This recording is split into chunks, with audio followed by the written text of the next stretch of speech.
지난 시간까지 우리가 구약 성경 이스라엘 역사를 끝냈는데요.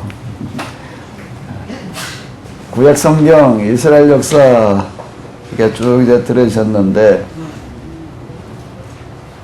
가장 중요한 부분이 뭘까요? 구약 성경의 주인공이 누구지요? 구약 성경에서 다루고 있는 주인공이 누구예요? 하비루들이요. 하비루. 하비루가 구약 성경에서 다루고 있는 주인공이다 라고 하는 겁니다. 성경에는 히브리라는 말로 나오고 있는데요.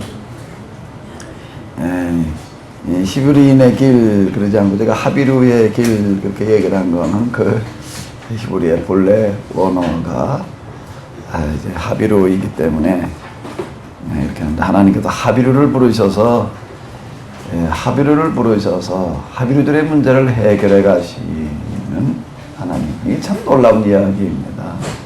하비루를 부르셔서 하비루의 문제를 해결하신다는 겁니다.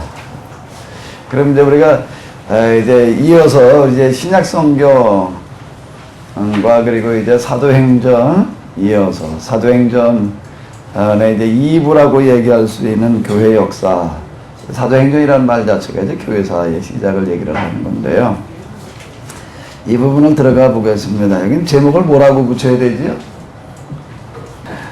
제가 죄인의 길이라고 이렇게 붙였는데, 이 죄인, 예수님은 누구이신가? 누구를 구원하러 오셨지요?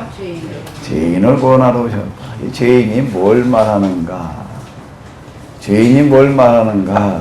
라고 하는 어떤 이런 거가요. 세상에서 그냥 우리가 쓰고 있는 죄인이라는 단어와는 개념이 많이 다릅니다. 세상에서 쓰고 있는 그런 죄인이라는 그런 개념은 아니고요. 구약 성경의 그 하비루들은 어떤 사람들이었는가 하게 되면 사람으로부터 버림받은 사람으로부터 버림받은 사람이었어요. 그 사회에. 그러니까 하비루라고 하는 말은 그 사회에, 그 시대 그 사회에서 가장 소외되고 버림받은 사람들을 이야기하는 거였는데요. 그 다음에 절대 다수였습니다. 그 죄인이라고 하는 이 단어는 어떤 뜻을 가지고 있는가 하게 되면 이제 우리가 조금 들어가면은 이제 보겠지만, 사람에게서 버림받은 사람들, 하비루들이 이제 구약 성경으로 얘기를 하게 되면은 이 사람들이 이제 신약으로 넘어오게 되면은 또 어떤 사람들로 되어져 가는가 하게 되면 하나님으로부터도 버림받은 사람이 되어져 있었다라고 하는 겁니다. 이게 더 비참한 사람을 이야기를 하는 거예요. 더 비참한 사람들 이야기를 하는 건데요. 이제 이 죄인들의 길을 이제 우리가 좀 다뤄보도록 하겠습니다.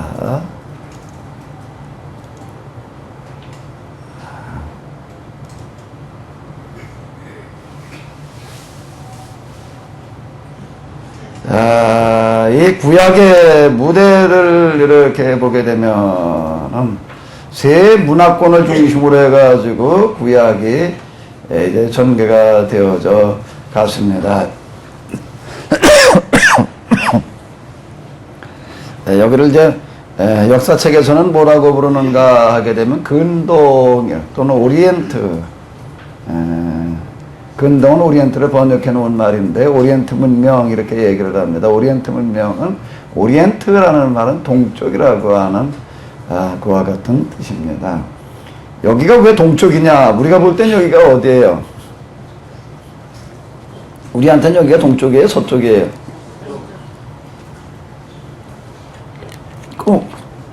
왜 그럼 역사책에는, 세계사책에는 여기를 오리엔트를 동쪽이라고 부를까요?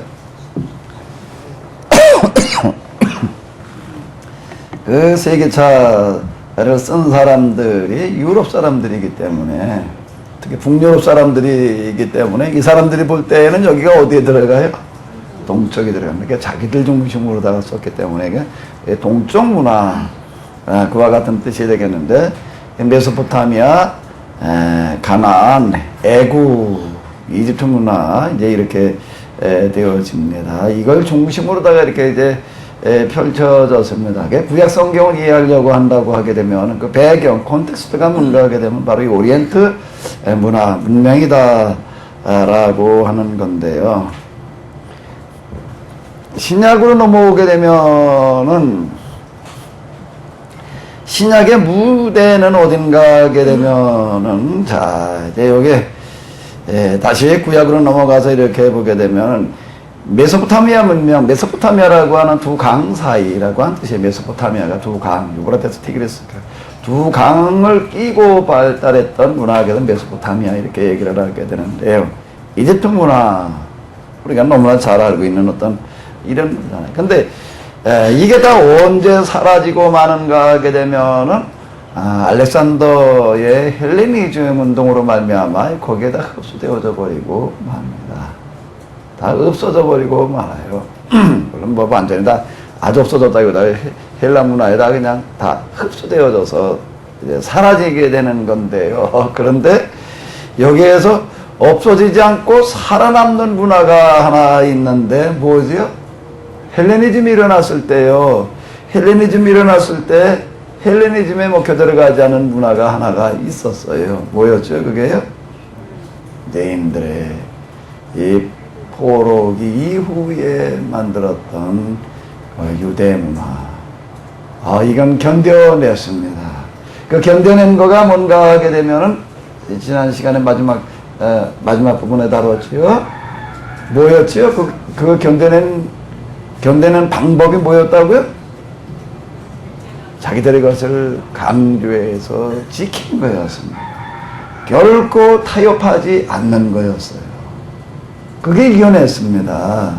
그게 이겨냈어요. 이 부분을 우리가 이제 지금도 이 세속 문화와 우리의 신앙의 문제를 어떻게 해야 될 거냐, 이 관계성을 어떻게 해야 될 거냐라고 하는 거 이렇게 놓고 볼 때 항상 뭐 어떻게 해야 되느냐, 뭐 이렇게 해야 돼, 저렇게 하자, 뭐 여러 가지 의견이 많이 나올 수 있습니다. 근데 이제 우리가 탈무드 사실 유대인의 그 잘못된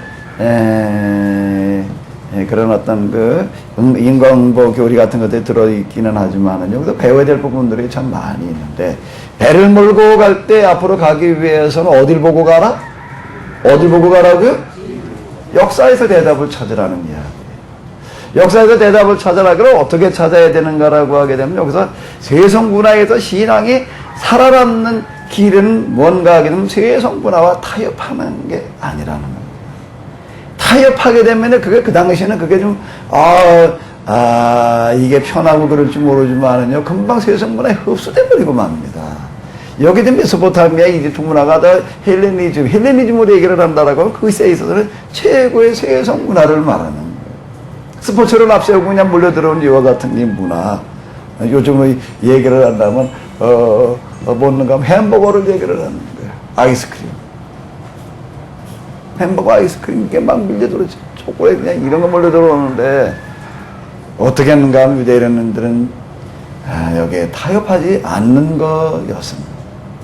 그게 살아남는 길이었다라고 하는 겁니다. 이제 이 미국 같은 경우에 이렇게 보게 되면 이제 거기 미국엔 뭐 본토인이 없잖아요. 원래는 거기 본토인이 인디안들인데 인디안들은 다 밀어내고 이제 유럽 사람들이 와서 살기 시작을 하면서부터 뭐 서로 여기저기 뭐 다양한 사람들이 다 들어와서 미국이라고 하는 사회를 이루고 있어요. 우리나라 사람도 거기 많이 가 있고요.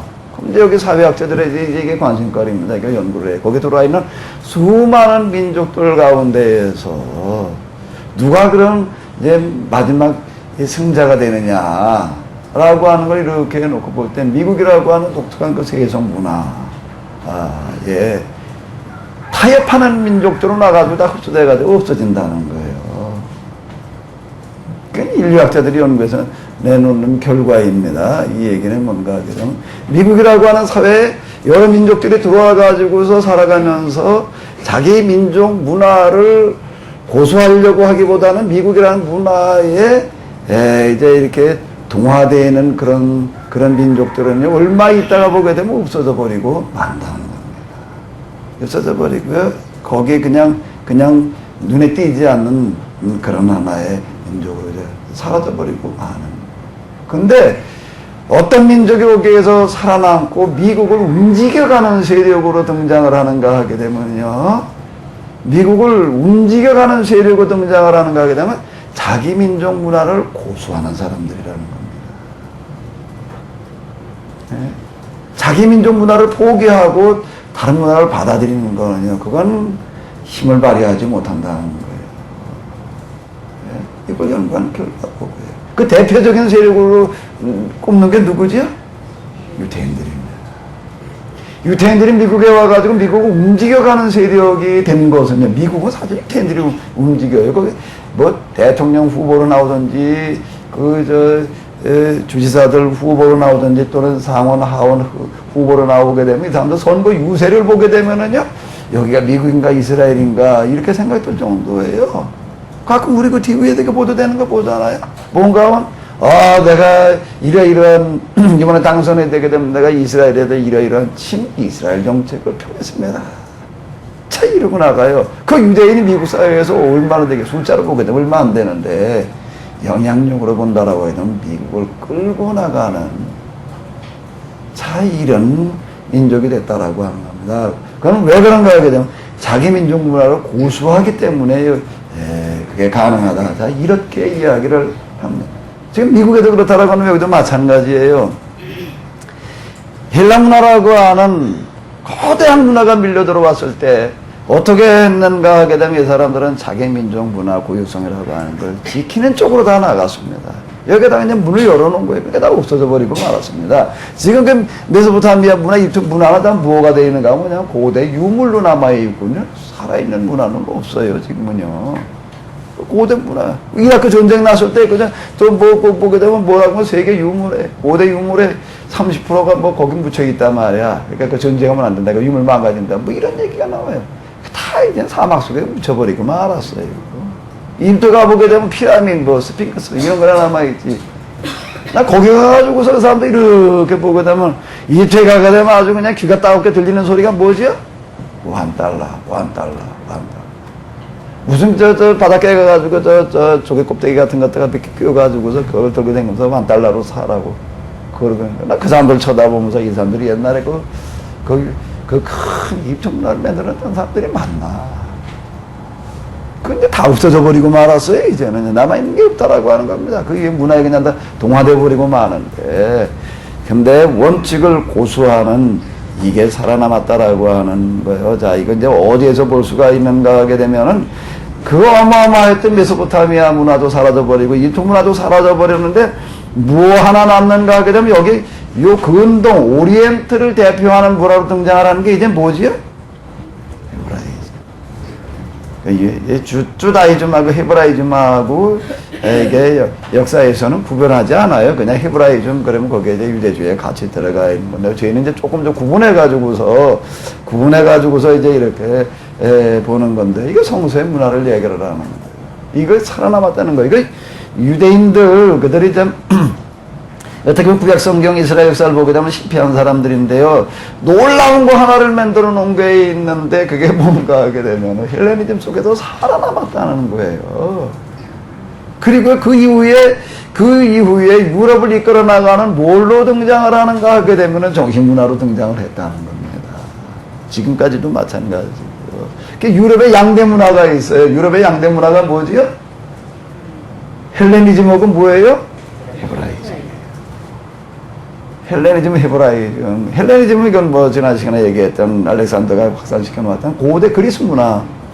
고대 그리스의 그 폴리스들, 여러 폴리스들이 있었는데 그 폴리스 가운데 아주 유명한 두 폴리스가 있었어요. 하나는 뭐고요? 스파르타고요. 또 하나는 뭐죠? 아테네요. 조그만 폴리스는 도시국가를 얘기를 하는 건데. 스파르타는 뭐 우리가 잘 알다시피 이제 군사문화, 이거를 앞세우는 거고요. 폴리스는 뭔가 하게 되면 정신문화를 하면 그 아테네의 문화를 얘기를 하는 건데, 이 사람들은 여기 모여가지고서 과연 뭐가 진짜냐, 최고냐라고 하는 것들을 묻기 시작을 하고 그걸 가지고 많이 연구를 해 놓았습니다. 그래가지고 지금 세계 역사에서 이렇게 보게 되면은 아버지자 붙은 사람들은 다 거의 다 어디 들어있냐면 어디 있죠? 이 폴리스에 들어있습니다. 그래서 그거를 갖다가 세계화시킨 사람이 누구라고요? 알렉산더가 유명한 거는 그 고대 그리스 문화를 갖다가 세계화시켜 놓은 거예요. 그 문화를 구분해가지고도 뭐라고 부르나 하겠는데, 그리스 문화 이렇게 부르지 않고 우리 헬라 문화, 헬레니즘이라고 이렇게 부르게 됩니다. 그 헤브라이즘, 헬레니즘 그렇게 되면 이게 이제 그 이후에 유럽을 통해서 세계를 지배하는 그와 같은 문화가 되어 있다라고 하는 겁니다. 그 유럽에서는 지금 대학에 가서 인문학 쪽을 공부를 한다 그렇게 되면 히브리어, 헬라어를 공부하지 않으면 됩니다. 하나가 여기에 또 다른 문화가 있는데 무슨 문화가 있죠? 라틴 문화. 라틴 문화는 로마 문화를 이야기를 하는 건데, 라틴 문화는 뭘로 대변이 되어지는가 하게 되면 모든 길은 어디로 통한다? 그건 무슨 문화예요? 이거는요? 실용 문화.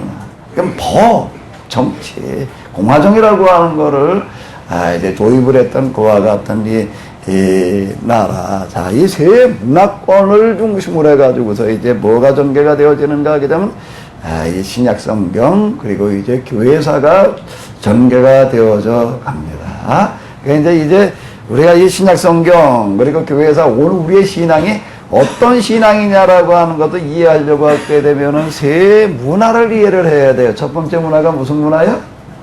헤브라이즘. 두 번째는 무슨 문화요? 헬레니즘. 세 번째는 뭐요?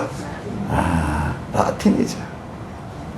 라틴 문화. 라틴이라고 하는 건 뭔 뜻인가 하면 로마고 민족들, 로마, 이탈리아고 로마 중심의 일곱 구동 언덕을 중심으로 해가지고서 이제 그 나라를 건너왔던 사람들, 거기에 뭐 늑대의 젖을 먹고 컸다라고 하는 뭐 그런 두 형제 이야기, 그 민족이 이제 라틴 민족이었습니다. 그들이 일궈놓은 문화, 그래서 라틴 문화. 이제 이렇게 이야기를 하게 되는데요.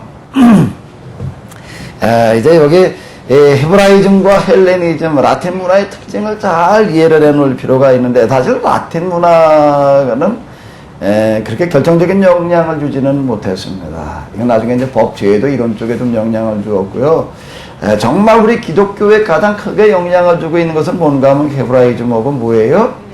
헬레니즘이 영향을 많이 줬는데, 이 헤브라이즘은 이제 뭘로다가 이제 집약이 되어질 수 있는가 하면 이제 그 유대교인들의 어떤 그런 거, 유대교 율법과 시내산 율법, 이제 이런 것들 이제 충분히 이해해 놓을 필요가 있고요. 그리고 이 헤브라이즘 중에서 우리가 이제 중요하게 봐야 될 부분이 하나가 있는데, 그게 뭔가 하게 되면은 일원론적인 사고다. 모든 것의 근원은 뭔가 하면 하나님이시다. 자, 여기에도 출발을 하는 겁니다.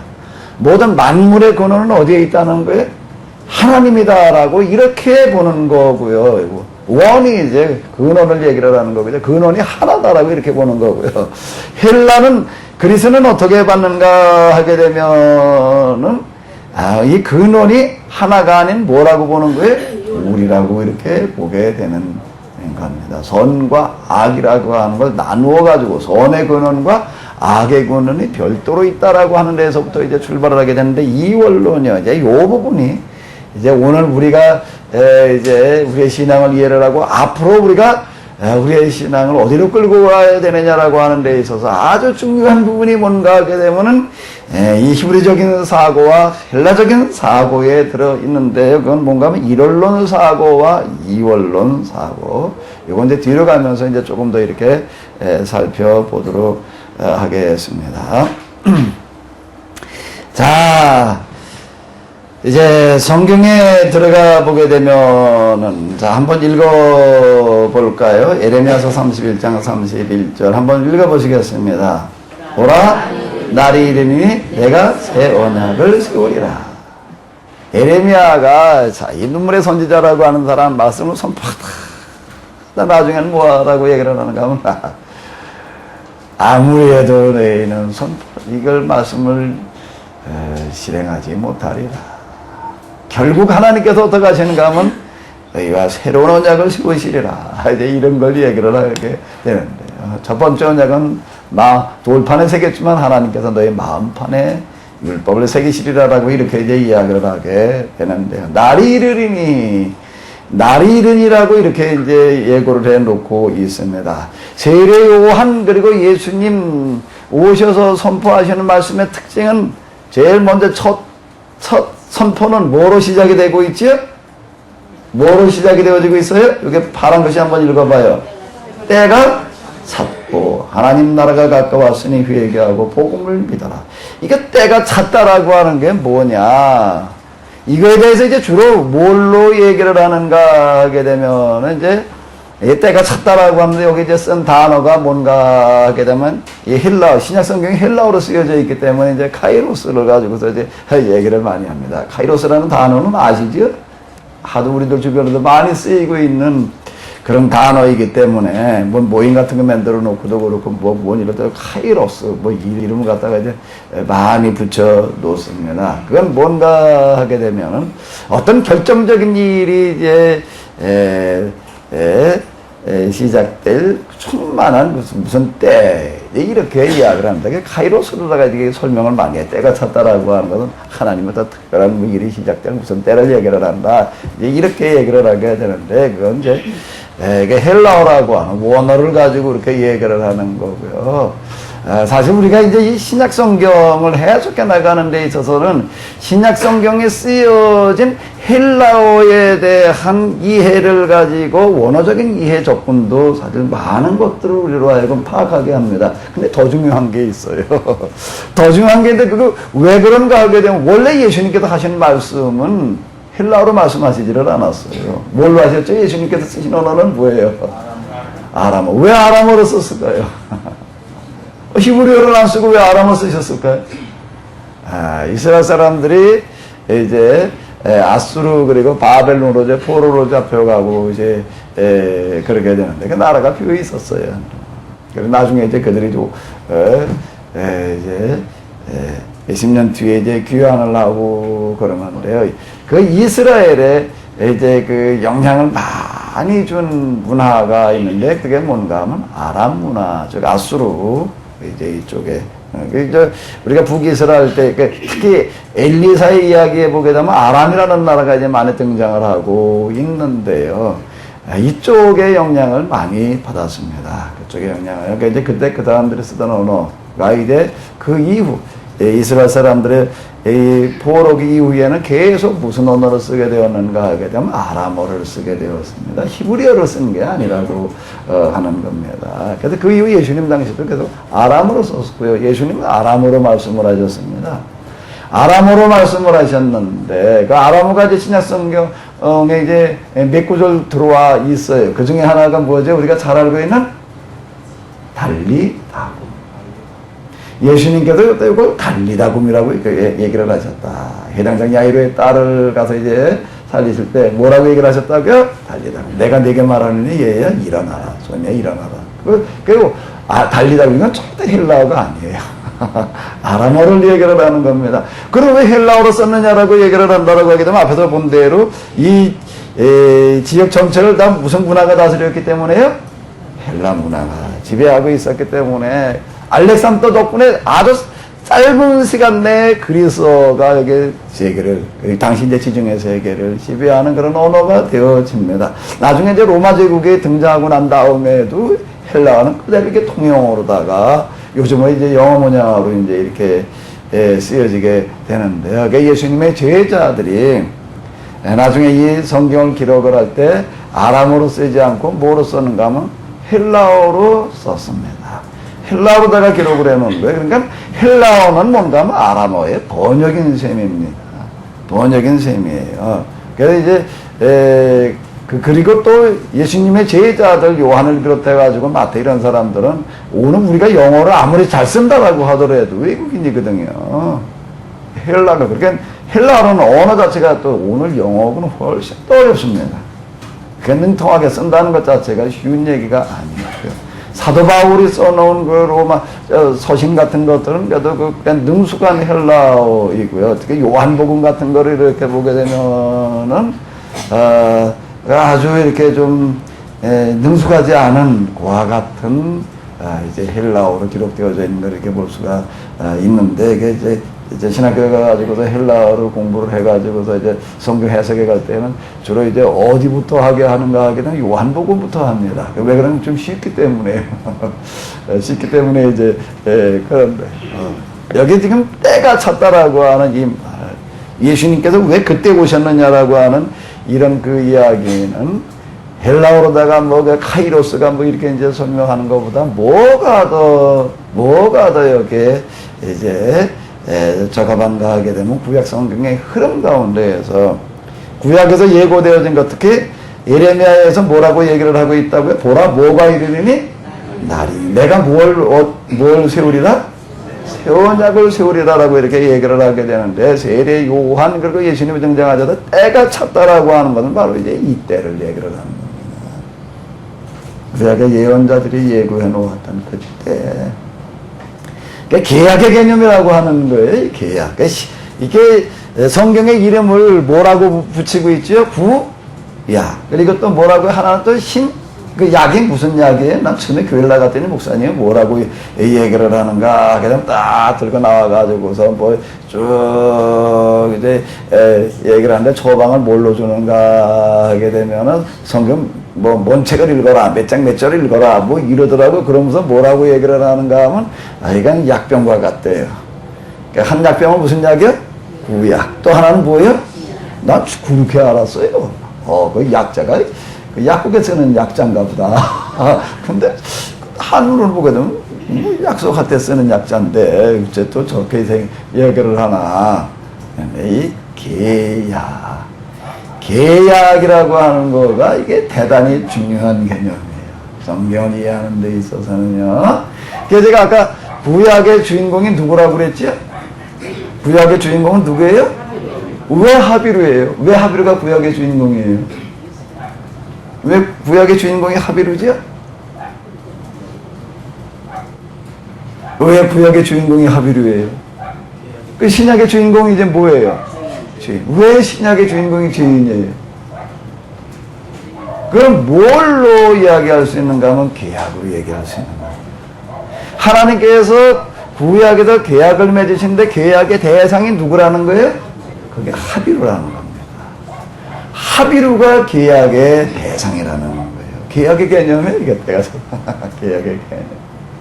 그 신약으로 넘어와 가지고서는 이제 예수님께서 또 새로운 언약을 세우시는데 새로운 계약을 맺으실 때의 계약의 대상이 이제 또 누구라고요? 죄인이라고 하는 겁니다. 그 죄인을 구원하러 오셨다는 얘기가 무슨 이야기인가 하면 죄인과 뭘 맺으신다는 거예요? 계약을 맺으신다는 이야기가 되는 겁니다. 계약의 대상이라고 하는 이런 개념이에요. 그럼 제가 세 번째 책을 또 써놓은 게 있는데 제목이 뭐지요? 비움의 왜 비움이라고 그래놨을까요? 왜 비움이라고 그래놨을까요? 이게 뭐 세 번째 계약은 뭐 하나님 나라가 맺는 계약은 비움인가? 그러면 제가 이제 뭘 다 초점을 맞춰놨는가 하면은 첫 번째 계약의 대상인 하비로, 두 번째 계약의 대상인 죄인들 다. 그때 그들의 그 당시 계층으로 놓고 볼 때는, 이건 이제 사회학적인 용어예요. 하비루들, 사회 계층이 하비루 계층이었다. 또 죄인 계층이었다라고 하는 건데, 그건 겉으로 이렇게 볼 때 그들의 계층이 하비루 죄인이었고, 그들의 마음 상태, 하나님께서 그들에게 진정으로 요구하시는 계약의 마음이 어떤 마음이어야 되는가 하게 되면 비움이어야 되는. 그 비움을 이제 우리말로 번역을 하게 되면 케노시스. 비움 우리말 좀 번역을 해놓은 거 그렇고, 본래 언어로 얘기를 하게 되면 뭐라고요? 케노시스. 케노시스가 이제 정확한 사전적인 의미는 하나님의 자기 비우심입니다. 하나님의 자기 비우심인데 그 비움. 제가 이제 그래서 이것 때문에 케노시스 이제 이렇게 얘기를 하게 되는데요. 이건 계약의 개념이다라고 하는 겁니다. 그 계약에 대한 이해가요. 이게 이제 대단히 중요해요. 이게 지금 내가 하나님 앞에서 내가 그럼 이제 뭐가 돼야 돼? 하비루가 돼야 되는가? 죄인이 되어야 되는가? 죄인 뭐 어떤 죄인가? 죄인이라고 하는 건 계층의 개념이거든요. 그 사회에 있어서 예수님 당시에서 차이보다 계층을 얘기를 하는 거예요. 그럼 그런 계층만 그러면 예수님과 관련이 있는가? 이렇게 얘기를 할 수가 있는데 그게 아니라 마음의 상태가 중요하다. 지금 우리가 어떤 마음의 상태여야 되는가 하게 되면 이 케노시스 빌립보서 2장 5절에 나와 있는 그 상태여야 된다. 이제 이걸 얘기하려고 하는 게 이제 3권의 이야기이고요. 자, 왜 예수님께서 그때 오셨는가? 왜 예수님께서 그때 오셨는가라고 할 때에, 자, 이제 여기는 조금 이제 이렇게 한번 놓고 보겠습니다. 세 문화권이 이제, 여기 여러분들이 보시고 있는 이 지도가 뭔가 하게 되면 이제 로마 세계입니다. 사실 요거가 좀 조금 부족하고요. 로마 제국이 어떻게 가진가 하면 영국까지 있죠. 여기 요즘 포르투갈, 스페인 다 포함되어지는 건데, 그게 좀 잘려 있는데요. 그러니까 로마 제국이 이게 굉장히 큰 나라였고, 인류 역사에 등장했던 가장 강대한 나라로 이렇게 이제 평가를 하고 있습니다. 지금 유럽 사람들이 유럽 공동체를 만들고 있는데, 그게 뭘로 돌아가자라고 하는 이야기인가 하면 로마 제국으로 돌아가자. 르네상스가 일어나면서부터 로마 제국이 해체해가지고 다 민족별로 다 독립을 했거든요. 근데 이제 그러고 몇백 년 살아놓고 나서 보니까는, 야, 이게 뭐 이렇게 흩어져 가지고도 힘을 쓸 수가 없겠다. 그 유럽 사람들 사고 속에는 뭐가 들어가 있는가 하면 세계는 우리 백인들이, 유럽 사람들이 영원히 지배해야 된다라고 이렇게 생각을 했는데, 이게 미국이 등장하고 뭐 일본 또 저 중국이 등장하고 이러다가 보니까는 자기들이 세계를 지배한다는 게 이게 이제 힘이 딸리거든요. 그럼 어떻게 해야 되느냐? 우리가 다시 로마 제국 시대로 돌아가야지 가능하다. 이래가지고 저 지금 이제 그 결성을 하고 뭐 그러고 이제 있는데요. 여기에는 세 문화가 지배를 하고 있었다는 겁니다. 뭐가요? 헤브라이즘. 그러니까 또 하나 뭐요? 헬레니즘. 그 다음에 또 뭐요? 라틴이즘. 자, 세 문화권인데 왜 예수님께서 그때 오셨느냐? 자, 성경의 중심 개념이 무슨 개념이라고요? 성경의 중심 개념이 무슨 개념이요? 계약 개념입니다. 다시요. 성경의 중심 개념이 뭐라고요? 계약 개념이요. 그래서 이름을 뭐라고 붙였다고요? 옛 계약, 새 계약이라고 이렇게 부르는 거예요. 성경은 결국 와서는 뭔가 하면 계약의 책이에요. 중심 개념이 뭔가 하면은 계약이라고 하는 겁니다. 그럼 예수님께서 왜 그때 오셨느냐라고 한다고 하게 되면 왜 그때 오셨다라고 얘기를 해야 되지요? 왜 그때 오셔야 되지요? 예수님께서 오신다. 세상을 구원하러 오신다. 지금 나를 구원하신다. 내가 예수님으로 말미암아 구원받았다라고 하는 거가요. 이게 무슨 이야기가 되는가 하면 그걸 정확하게 이해를 하려고 하게 되면 무슨 개념으로 이해를 해야 된다고요? 계약 개념으로. 내가 예수님으로 말미암아 구원받았다는 얘기는 뭔가 하면 내가 이제 예수님으로 말미암아 하나님과 어떻게 관계라는 거예요? 계약 맺은 관계라는 얘기예요. 그 이야기가 구원의 개념이 결국 무슨 개념이 되는 거라고요? 계약 개념이 되는 겁니다. 다시 정리를 해볼게요. 성경의 중심 개념이 뭐라고요?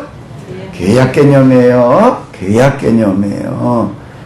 하나님께서 이스라엘을 구원하셨다는 얘기는 구약의 이스라엘과 계약을 맺으셨다는 얘기가 되는 거고요. 의인을 부르는 것이 아니라 죄인을 불러 구원하러 왔다라고 하는 그 말씀은 뭔 얘기인가 하면 죄인과 뭘 맺으러 오셨다고요?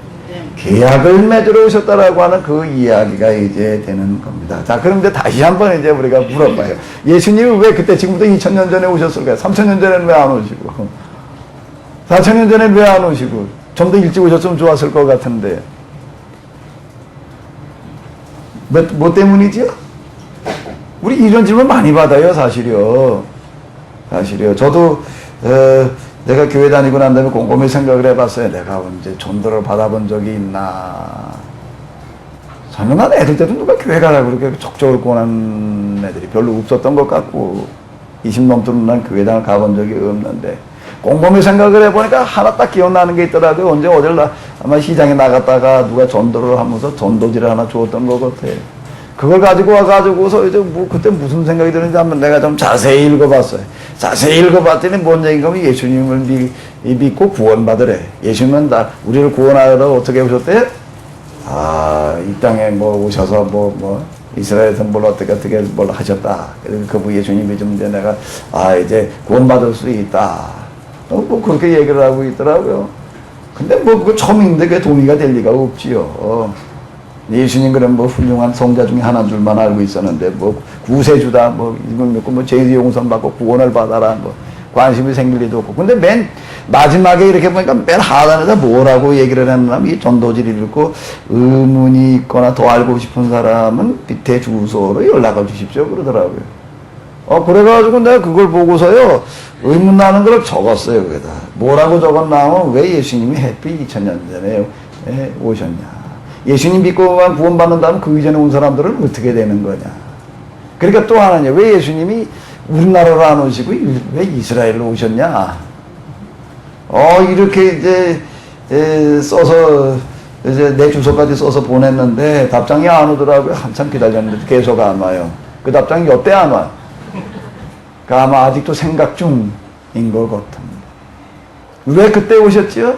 계약의 개념으로 얘기를 하게 되면 단순합니다. 왜 그때 오셨지요? 뭐가 있어야 되는 거예요? 예수님 뭘 맺으러 오시는 거예요? 계약을 맺으려면 뭐가 있어야 돼요? 계약에 뭐가 있어야 된다고요? 대상이 있어야 되는 거예요. 여기 이제 죄인 문화가 있어야 되는 겁니다. 구약의 문화, 이게 고센 땅의 문화는 무슨 문화였는가 하면 하비루 문화였어요. 히브리 문화. 그들을 불러다가 고센 땅의 하비루들을 불러다가 이제 계약을 맺으신 거고, 이번엔 뭐가 등장을 해야 되는가 하면 죄인 문화가 있어야 됐다라고 하는 겁니다. 이 부분이요, 신약 성경을 이해하는 데 있어서 제일 중요한 부분입니다. 어떻게 중요하다고요? 제일 중요한 거예요. 이 부분을 이해하는 거예요. 죄인 문화를 이해하는 거가 신약 성경 예수님을 이해하는 데 있어서, 오늘 우리의 신앙을 이해하는 데 있어서 제일 중요한 부분이에요. 무슨 문화를 이해하는 거예요? 죄인 문화를 이해하는 거예요. 왜? 예수님은 무엇을 구원하러 오셨기 때문에? 죄인을 구원하러 오셨다는 얘기가 오늘 우리가 막연하게 이렇게 생각하는 거하고는 좀 달라요. 그 배경 속에서 이해를 하고 나와야지 정확하게, 죄인이란 말이 이걸 말하는 거로구나. 내가 지금 구원받는다는 게 이런 거구나. 내가 지금 예수님을 믿는다는 게 이런 거구나. 이거를 알게 되는 거지요. 그러니까 역사를 모르고서는 사실 우리가 정확하게 파악이 안 되는 거예요. 자, 이제 이렇게 되는 겁니다. 왜 그때 오셨는가 하게 되면 그분이 뭘 맺으러 오셨기 때문에요? 계약을 맺으러 오셨기 때문에. 계약의 대상이 누구라고요? 죄인이라고 하는 겁니다. 그러니까 새로운 하비루 계층을 얘기를 하는 건데, 그리고 또 하나 이제 여기 아주 이거는 뭐 꼭 이것 때문이다라고 얘기할 수는 없습니다. 여기 계약의 대상이라고 하는 이 부분은 이제 중심 개념에 속하는 건데, 이 헬라 문화라고 하는 거가 나중에 기독교를 형성시키는 데 있어서 중요한 역할을 해놔요.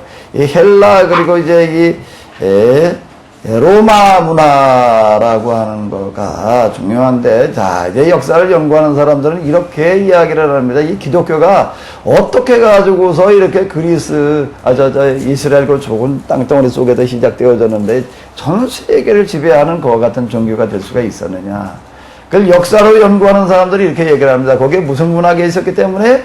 헬라 문화가 있었기 때문에. 거기 또 무슨 문화가 있었기 때문에? 로마 문화가 있었기 때문에 가능했다. 이렇게 이야기를 합니다. 헬라 문화가 있었기 때문에 가능했다라고 하는 것은 무슨 이야기인가 하면, 헬라 문화의 도움으로 말미암아서 기독교가 이론과 체계를 만들 수 있었다라고 하는 것을 이제 지적해 주는 거고요. 그 헬라 문화에 뭐 헬라 문화가 만들어낸 게 여러 가지가 있습니다. 여러 가지가 있어요. 거기 뭐 아버지로 얘기하는 사람들이 뭐, 아버지가 거기는 하나가 아니에요. 아버지가 여러 두고 살았는데요. 의사의 아버지도 있고, 역사의 아버지도 있고, 문학의 아버지도 있고,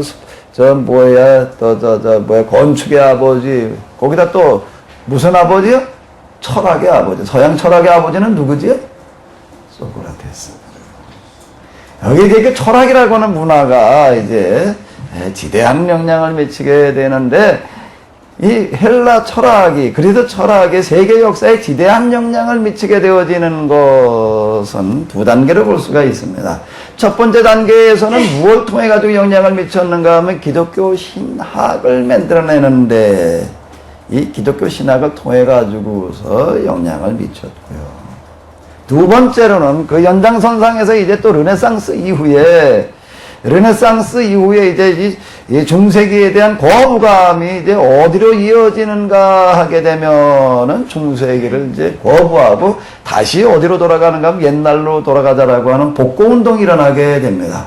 복고운동이 일어날 때 우리의 뿌리를 어디다 둬야 되는가 하면 이 중세 이 기독교에다 둬야 될 게 아니다. 어디다 둬야 되느냐라면 고대 본래 우리의 문화였던 로마 그리스 문화에다 뿌리를 둬야 된다. 이 운동이 일어납니다. 그게 르네상스 운동이에요. 르네상스라는 말 자체가 이제 이거를 이야기를 하는 건데, 그 중에서 로마 그리스, 그레코 로마, 이제 이렇게, 지금 그, 레슬링에서도 뭐 그런 거 있잖아요. 그리스 로마, 그걸 합쳐가지고 뭐라고 얘기를 하죠? 그레코 로마.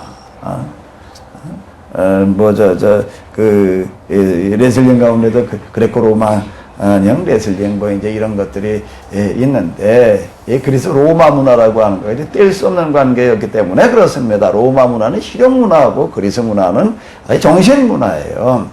이 사람들이 이제 르네상스 운동을 펼치는 사람들이 어디다 뿌리를 내리려고 그랬는가 하게 되면은 이 그리스 문화를 우리가 다시 발견을 하자. 기독교화된 그리스 문화가 아닌 본래의 기독교 문화를 우리가 본래의 그리스 문화를 우리가 이제 다시 개발을 해내자라고 하는 이런 운동을 펼치는 거가 이제 르네상스 운동이에요. 그러니까 그 철학을 최초로 이제 발굴을 해내는 사람이, 르네상스에 발굴해내는 사람이 누구죠? 그 사람이 한 아주 유명한 말, 아마 이것이 여기까지 오시는데, 그러니까 초중고를 다니시는 분들 시험 문제가 아마 몇 번 썼을 거예요. 뭐지? 나는 생각한다. 그 다음 뭐라 그랬어? 그거 생각하는 사람이라고 하는 그 조가, 그거 맨날 그 교과서 표지에 나오고 그랬다고요. 난 어렸을 때도 그걸 들여다보면서, 그거 뭐 이렇게 특별하지도 않은 것 같은데, 그거 뭐 좀 맨지작거릴 수 있는 사람은 다 맨지를 수 있는 수준인데, 이게 왜 그렇게 유명하다고 그러나 말이야. 뭐 이렇게 있는 거. 벌거벗고 그냥 쭈그리고 앉아가지고. 이게 왜 그렇게, 그 유명한 그런 조각이 돼가지고서요, 그게 이렇게 교과서 표지에 올라가고, 그냥 그 책마다 그거 얘기하는 거예요. 지금도 그러나 모르겠네, 지금. 예?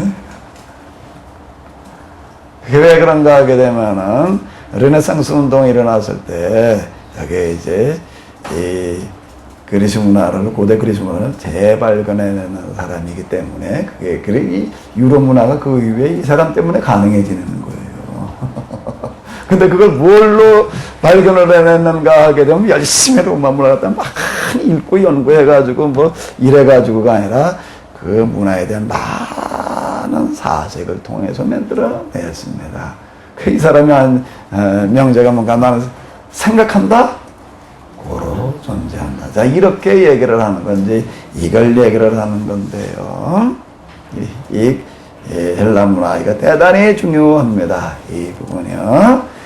이제 이게 데카르트 그러게 되면 이제 서양 철학의 아버지, 이렇게 얘기하는 이유는 여기에 있습니다. 이제 고대 철학의 아버지 그러게 되면 이제 소크라테스 이렇게 얘기를 하는 거고요. 로마 문화가 또 이게 기독교가 세계화되어지는 데 있어서 결정적인 역할을 한 이유는 어디에 있는가 하게 되면 넓은 땅덩어리를 다 통일을 해놓고, 그러니까 비자 없이 그냥 다닐 수 있는 거예요. 그냥 무사 통과로 다 다닐 수가 있는 거고요. 여기에 또 이 사람들이 만들어놓은 아주 기가 막힌 시대가 있었는데, 로마의 평화. 팍스 로마라고 하는 로마의 평화라고 하는 이거가 무엇을 가능하게 했는가 하게 되면 기독교의 세계화를 가능하게 하는 아주 현실적인 이유가 되었습니다. 평화가 유지되어져 있었기 때문에, 그러기에 넓은 세계를 다 통일시켜 놓고 있었기 때문에 어디에 가서든지 자유롭게 뭘 할 수 있었는가 하게 되면 복음을 전할 수가 있었어요. 복음을 전할 수 있는데, 또 복음을 전하러 가는데 가장 중요한 역할을 하는 게 또 뭐지요? 복음을 전하러 가는데 가장 중요한 역할을 하는 게 뭐예요? 우리가 지금 어디 나라 선교를 하러 간다 그러면 가가지고 제일 먼저 뭐부터 해야 될까요? 말부터 해야 되는 거예요. 근데 여기는 이미 언어가 어떻게 되어져 있었어요? 통일해서 어디 가든지 말이 통하는 거예요. 어디 가든지. 무슨 말만 가지고 가면은요, 헬라어만 가지고 가면 어디 가든지 통하는 거예요. 그러니까 이게 헬라 문화와 로마 문화가 기독교가 세계화되어져 가는데 결정적인 역할을 하게 됩니다. 이 부분들은 이해가 이제 좀 우리가 좀 이제 필요하고요. 그리고 또 하나 여기 아주 이제 중요한 거, 이게 역사가들이 지적을 하는 건데요. 어떻게 기독교가 이렇게 짧은 시간 내에 세계정가 되어질 수 있었느냐라고 이렇게 얘기를 할 때, 여기에 놀라운 정신문화들이 여기 이제 오리엔트 문화에도 들어있고, 헬라 문화에도 들어있고, 로마 문화에도 들어있는 거예요. 이거 어마어마한 문화들이 이게 세계에 이거 영향을 많이 준 것과 같은 이제 문화들인데 사실 이제 이게 오리엔트 문화 같은 거, 메소포타미아 이쪽 문화 같은 거가 이제 헬라 문화에다 편입돼가지고 흡수돼 버리고 그러는데 이거 좀 뭐라고 얘기를 하는가 하면 인공위성이 달을 가고 화성을 가는 데 있어서의 무슨 문화가 아니면은 못 가는가 하기는 메소포타미아 문화가 아니면 못 간대요. 그 얘기를 합니다. 왜 그러냐면 그 시대에 만들어 놓은 수학이 이걸 가능하게 한다라고 이렇게 이야기를 합니다. 어쨌든 이제 이와 같은 이제 문화적인 어떤 그런 이해라고 하는 이런 것들이 이제 우리에게 이게 좀 대단히 중요한 문제가 이제 되겠는데요. 그러면서 이제 우리는 여기 2부를 진행을 해 나가면서요, 이제 뭐에다가 초점을 맞추는가 하게 되면 앞으로 지금 우리나라의 교회가 지금 큰 위기를 맞이하고 있잖아요. 이거를 어떻게 극복해낼 거냐라고 하는 거가 여기에서 이제 대답이 찾아지게 됩니다. 온갖 문화들 속에서 우리는 이제 우리의 신앙이라고 하는 것을 어떤 문화로 다 이걸 만들어내야 될 거냐라고 하는 복음화라고 하는 거가요, 나가가지고도 예수님 보고 구원받아 이것만 했다고 해가지고 되어지는 게 아니에요. 그거가 그 다음에 뭘로다가 정리가 돼야 되는 거죠? 맨 마지막에 가도 정리가 돼야 될 거는요, 결국에 가서는 뭘 만들어내야 되는가 하면 세계를 이끌어 나갈, 그 시대를 이끌어 나갈 뭐가 돼야 되는 거예요? 정신문화가 돼야 되는 겁니다. 정신문화가 되어야지 되는 거예요. 이 신앙이라고 하는 이런 부분들이요. 이제 요 부분에 초점을 맞춰가지고 이제 우리가 가보는 겁니다. 요 부분에거든요. 자, 이제 조그맣게 이제 뭐 얘기하려고 다 빠진 게 이제 있는데, 이렇게 어마어마한 이런 문화들이 들어 있었는데 여기에 놀랍게도 뭐는 없는가 하게 되면은 종교다운 종교가 없었다라고 하는 거가 지적하는 것 중에 하나예요. 인도와 중국은 왜 기독교화 되어지지 않았느냐? 이 선교를 안 했기 때문이지라고 이렇게 생각을 하게 되는데요. 그래서 우리가 지금 가가지고 선교를 하자 그렇게 얘기를 하게 되는데요.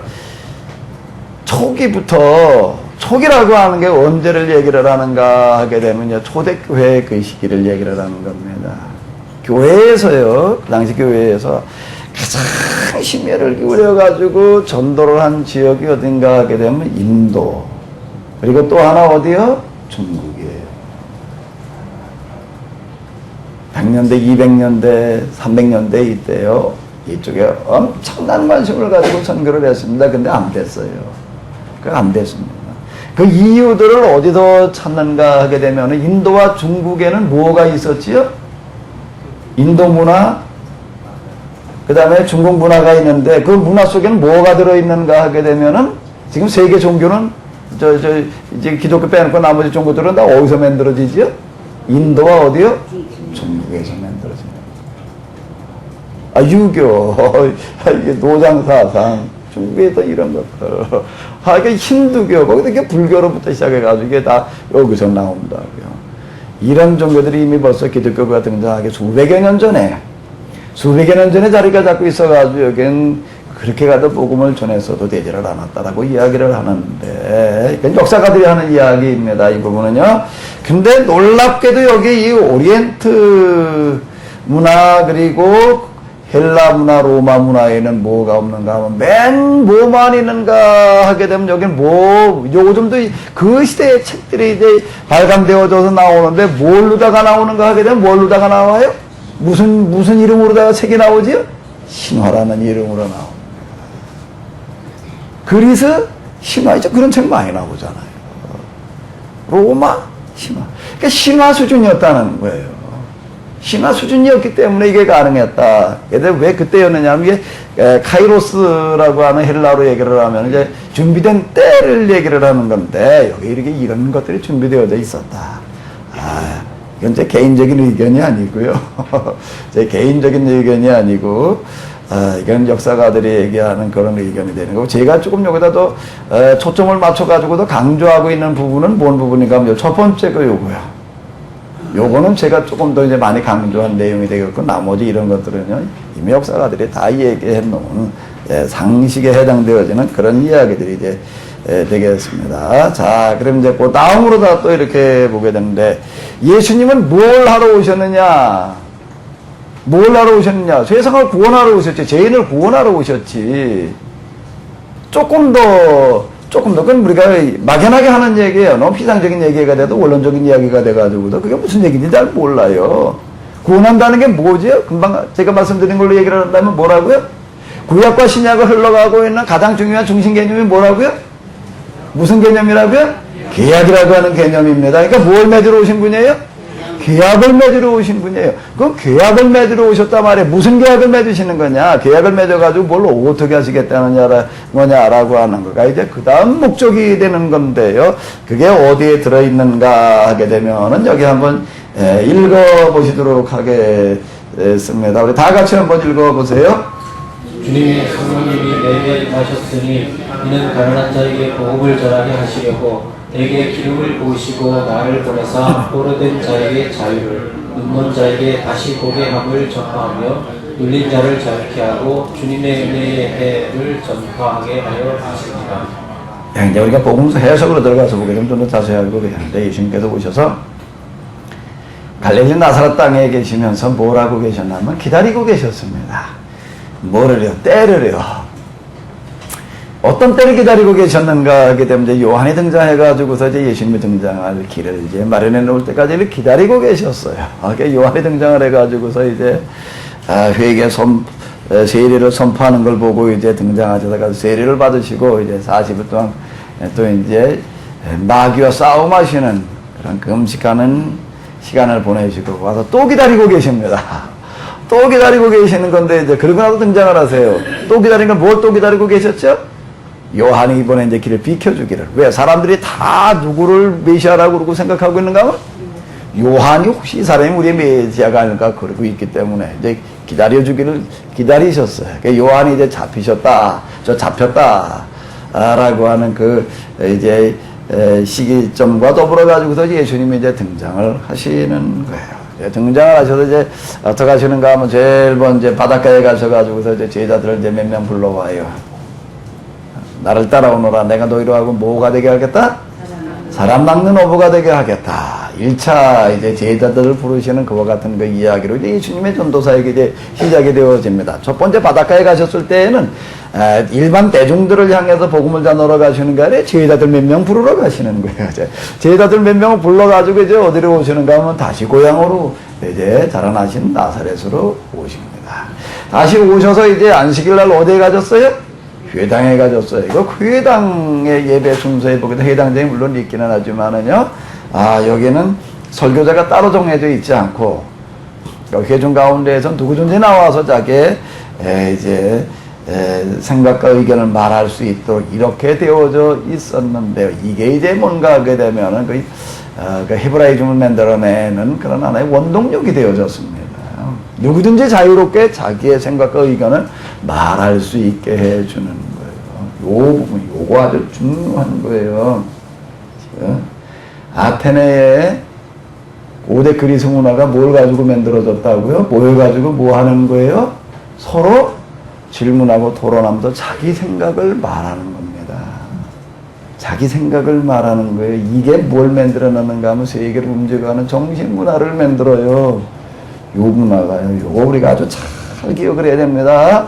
오늘 우리가 뭘 해야 되느냐, 교회에서 뭘 어떻게 해야 되느냐라고 하는 거를 찾으려면은 뭐 이거저거 얘기할 수 있는 건 많아요. 근데 그거에 대한 답을 찾으려면 어딜 돌아다 봐야 된다고요? 앞을 보라고요? 뒤를 보라는 겁니다. 뒤를 보고 뭘 찾아요? 뒤에 뭐요? 뭘 찾아야 되는가 하면 여기 찾아야 될 게 하나가 있는데, 이 헤브라이즘과 헬레니즘이 어떻게 해서 만들어졌느냐라고 하는 겁니다. 헬레니즘은 어떻게 해서 만들어졌다고요? 아테네 도시국가에서 사람들이 모여가지고서 자유롭게 뭘 하는 걸 통해가지고요? 자기 생각을 말하는 문화가 고대 그리스 문화, 헬레니즘을 만들어 놓고 그게 세계를 지배했습니다. 한 사람이 아닌 여러 사람이 모여가지고 다양한 생각들을 말하는 거, 이게 다양한 생각을 말한다는 거가 대단히 중요한 거예요. 나와 다른 생각과 다른 의견을 말한다는 것을 절대 거부감을 가지지 말아야 돼요. 나한테 비판적으로다가 반대적으로 나오는 그런 의견을요, 절대 묵살하지 말아야 됩니다. 별로 아멘할 생각이 없으신 것 같아. 교회당에 너무 그냥 목사님에게 무조건 아멘만 해야 돼. 아멘 부대만 만들어내야지 되는 것 같은데요. 그게 교회에서 당장 일시오고 삼도 문성문성고 하게 하는 데에는 도움될지 모르지만 그거는요, 한순간에 세속화라고 하는 거대한 바람이 불어오게 되면 다 날아버리고 맙니다.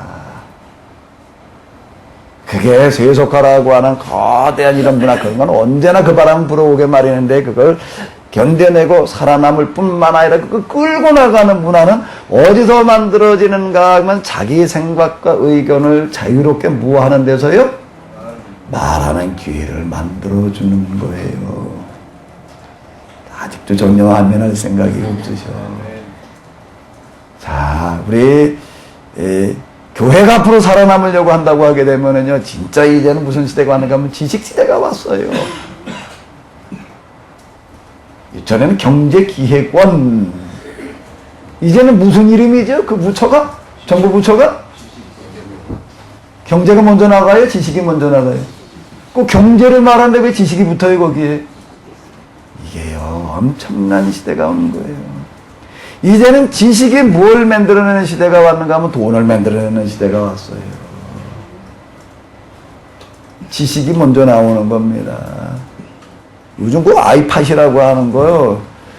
난 뭐 팟이라고 하는 게 뭐 검정판, 뭐 빨간판, 뭐 진일판만 있는 줄 알았더니 뭔 팟도 있는 거, 아이팟도 있더라고요. 아이팟이라고 하는 거가 그거 왜 그 어마어마한 지금 그런 걸 몰고 오죠? 뭐예요, 그게요? 그게 뭐예요? 콘텐츠요. 콘텐츠. 이게 요즘은 돈을 제일 쉽게, 제일 빨리, 제일 많이 모을 수 있는 방법이 뭔가 하게 되면, 이 지식 콘텐츠를 만들어내는 거예요, 이게요. 그래서 정부에서 이제 경제부처 이름은 지식경제부라고 이렇게 붙여놨습니다. 어마어마한 시대가 온 거예요. 근데 지금 교회에서 우리는요, 너무나도 이 시대와는 상관없이 지금 가려고 그러고 있어요. 아직도 예수천당, 그러려고 그래요. 그거는 그 시대에 통하던 방식이고 잘못된 거라고 얘기하는 게 아니에요.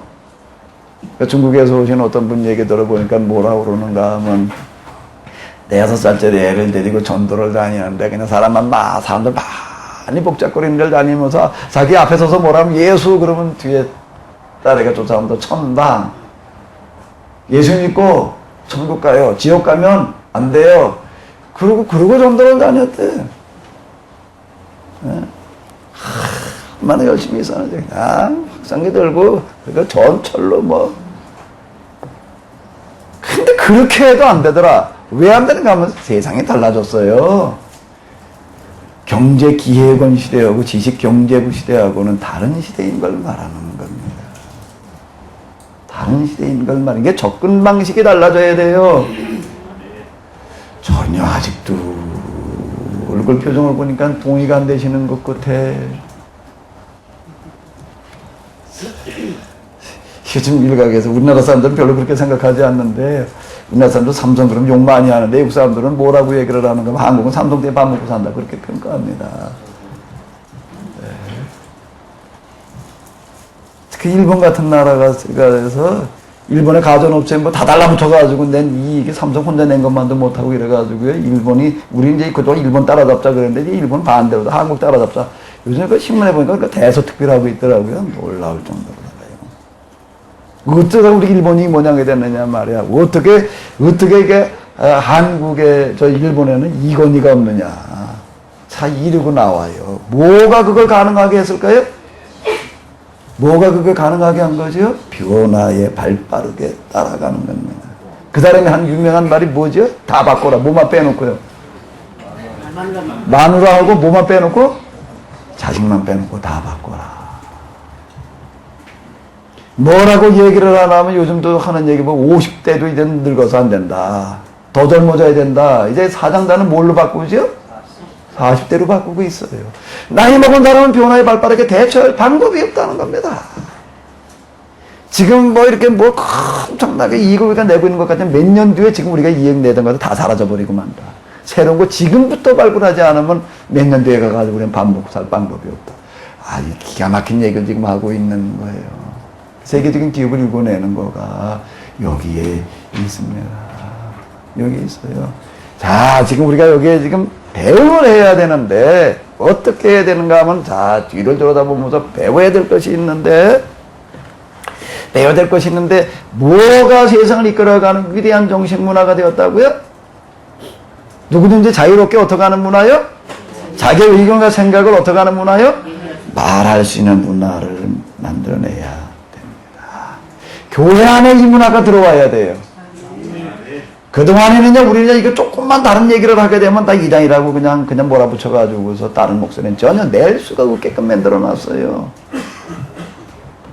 한 가지 목소리만 나오게 만들어놨어요. 그러다 보니까 세상에서 좀 뭐라고 해야 교장을 갖다가 싸잡아가지고서 뭐라고 그러나까 여기 사람을 갖다 다 망쳐놓는다. 특히 이거는 세상에서 그래 비판하기 위해서 하는 얘기가 아니라 기독교인 가운데에도 종교학자가 된 사람들이 한 가지로 똑같이 지적하는 얘기예요. 특히 한국교회를 지적을 하면서 뭐라고 얘기를 하는가 하면 한국교회는 뭐 하는 데인가 하면 사람을 망쳐놓는 데다. 특히 부흥하는 교회일수록 사람을 아주 확실하게 망쳐놓는다. 이렇게 이야기를 하고 있습니다. 이 이야기가 아직 교회 안에서 이거를요, 무슨 얘기인지 정말 여기 이게 얼마나 심각한 얘기를 하고 있는 건지를 인식하는 경우가 거의 없어요. 거의 없어요. 이게 지금 우리 교회가 지금 비틀거리고 있는 바로 이유에 여기에 있습니다. 그리스 문화가 뭐 때문에 가능했는가? 누구든지 모여가지고 자기 생각을 말하는 거예요. 사도 바울이 거기 아테네 거기에 전도를 하러 갔을 때 가가지고서 얘기를 하고 나니까 사람들이 뭐라 그러는 거예요? 벌써 데리고 오는 사람이 있는 거예요. 여기 우리와 다른 의견과 생각을 말하는 사람이 있다. 우리 이 사람 얘기 좀 한번 들어보자. 전혀 여기는 아멘이 안 나와요. 그래가지고 그 아레오바고 법정에 서가지고 얘기를 하는 거예요. 뭔 얘기요? 예수님 얘기를 하는 거예요. 예수님 얘기. 누구든지 우리와 다른 의견과 생각을 가지고 있는 사람 나와서 자유롭게 말하는 거고 그걸 어떻게 하는가 진지하게 들어주는 거예요. 그게 뭘 만들어냈냐면 헬레니즘을 만들어낸 세계를 움직여가는 정신문화를 만들어낸 원동력은 어디에 있었냐면 여기에 있었습니다. 한 사람의 생각 가지고서는 최고가 나올 수가 없어요. 아무리 뛰어난 석학이라고 하더라도요. 왜요? 여러 가지 각도에서 볼 수가 없기 때문에요. 여러 가지 각도에서 볼 수가 없기 때문에 그렇습니다. 저희가 가지고 서랍에 큐빅 좀 가져오죠. 사물을 볼 때에는 다방면에서 다 봐야 됩니다.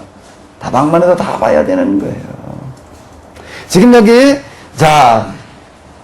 지금 누가복음 4장에 있는 이 말씀을 읽어보게 되면 이 말씀이 어떻게 가능했는가 하게 되면은요, 예수님께서 어떻게 이 말씀을 선언하는 것이 가능했는가? 예수님은 나사렛 목수에 불과했어요. 그런데 그 해당 문화, 그 사람들이 바벨론 포로로 잡혀가가지고 거기서부터 시작된 해당 문화는 어떤 문화를 가지고 있었는가 하면 안식일에 누구든지 와가지고 예배를 드리러 오는 건 그 말씀 공부하러 오는 건데요. 말씀을 공부하러 오는데 말씀을 읽고 해석을 하는 데 있어서 누구든지 나와서 하고 싶으면 할 수 있도록 기회를 주었어요. 설교자를 고정해 놓지 않았다는 겁니다. 누구든지 나와가지고도 자기 의견을 말할 수 있게 하는 이런 풍토가 조성이 되어져 있었어요. 그거가 이제 뭘로 발전을 하는가 하면 탈무드로 발전을 합니다.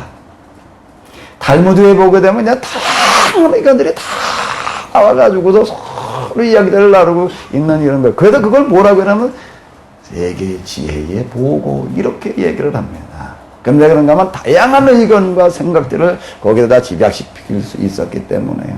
자, 우리나라 역사에 있어서요, 가장 위대한 성군 그렇게 되면 누구지요? 세종. 왜 그 사람을 성군이라고 불러요? 뭐 때문에요?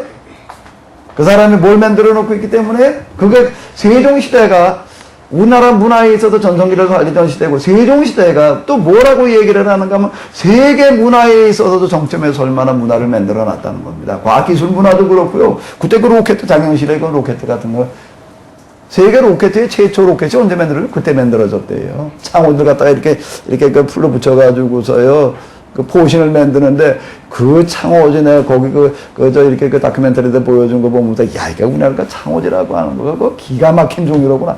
그걸 가지고 포신을 만들어가지고 거기다 폭탄을 폭발시키면요, 그게 미사일이 되고 날아가요. 그거 안 터지고요. 이야.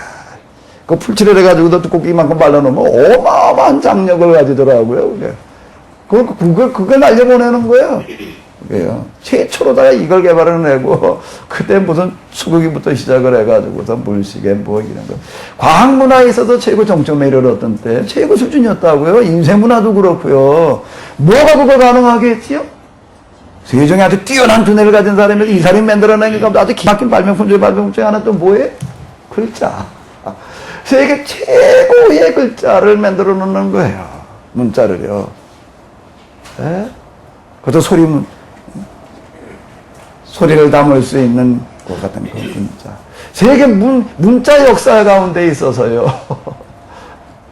이제 우리 애가 뭐라고 얘기를 하게 되면 한눈으로 보는 세계나 초등학생들이 읽는 그걸 갖다가 이제 대학 졸업반인 녀석이 그걸 읽으면서 낄낄거리고 있더라고요. 그게 뭘 읽었냐? 그랬더니 뭐라고 얘기를 하면 서령문자를 그랬더니 서령문자가 뭐냐? 설자가 무슨 설자가 쇠기 설자인데 이래가면서 그걸 왜 쇠기라고 그러냐? 왜 쇠기 문자라고 그러냐? 뭐 이래서 근데 그 얘기하는 것 중에 하나가 그때 그 수메르에서부터 시작된 메소포타미아에서 시작된 서령문자가 뭐가 되었는가 하면 또 발전하고 또 발전하고 또 발전해가지고 지금의 서양의 알파벳이 됐다. 그럼 이게 만들어지는데 몇 년 걸린 거예요? 몇 년 걸린 거죠? 4,5천 년 걸리는 겁니다. 지금 ABCD를 비롯해가지고서 서양 문자 알파벳도 비슷하잖아요. 그게 만들어진 게 4,5천 년 걸린 거예요. 우리나라 지금 한글은요, 한 사람이 한 당대에 만들어내요. 뭐가 가능하겠지요? 뭐가 가능하겠지요? 기가 막힌 기관을 하나 만들어 놓은 집현전이에요. 그 신진 젊은이들을 뽑아다가 거기에서 과제를 주는 게, 너 이거 연구해, 이거 연구해, 이거 연구해, 이거 연구해, 이거 연구해. 거기에서 뭐가 나오나 하면 그때 최고의 문화가 나온 거예요. 우리나라도 이거 만들어 놨던 적이 있어요.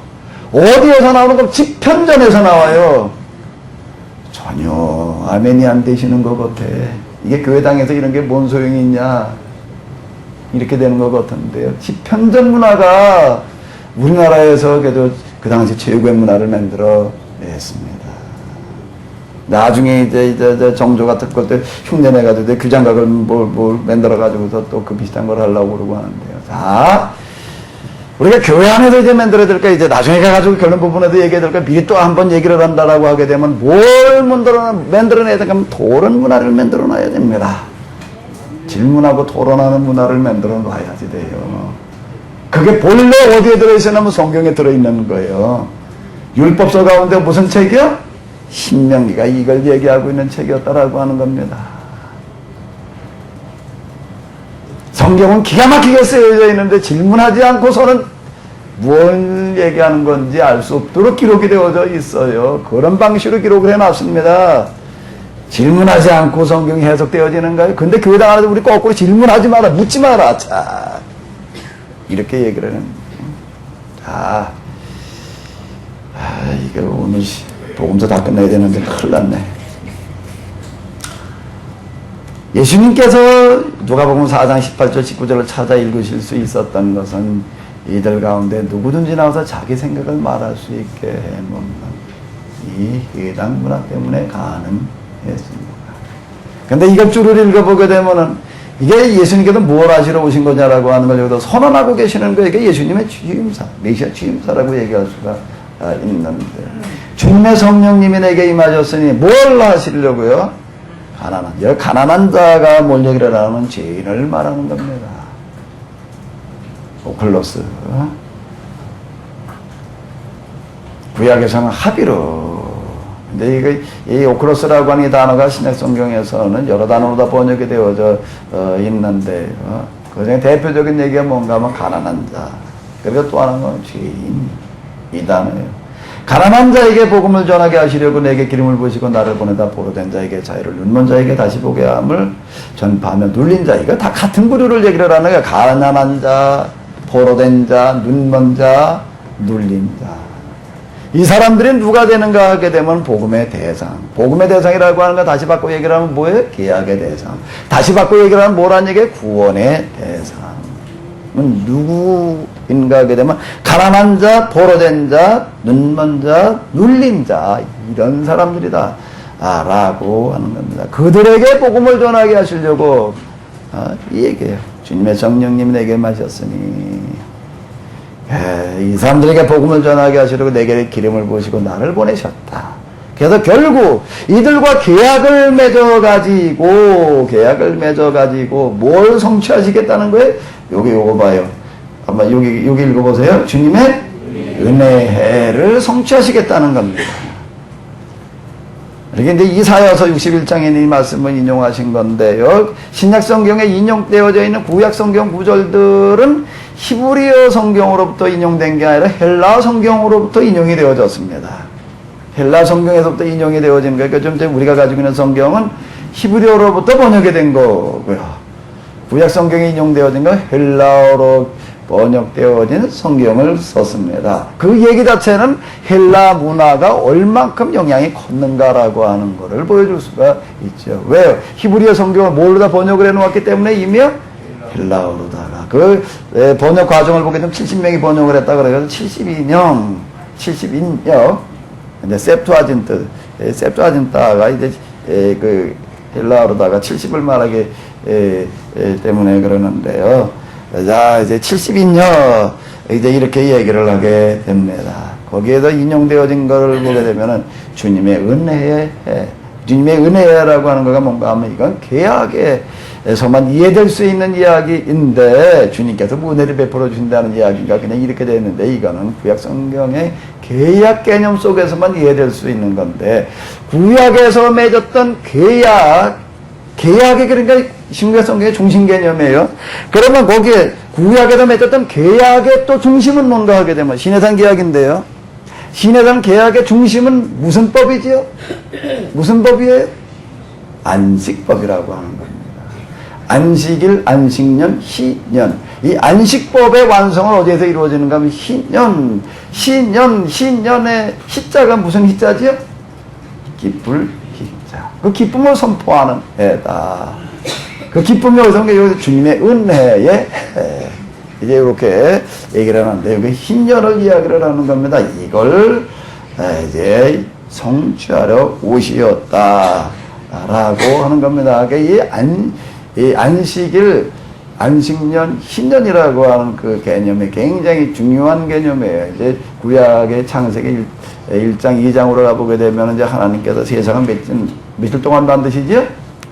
6일 동안 만드시고 7일째 어떻게 하셨다는 게 쉬셨다.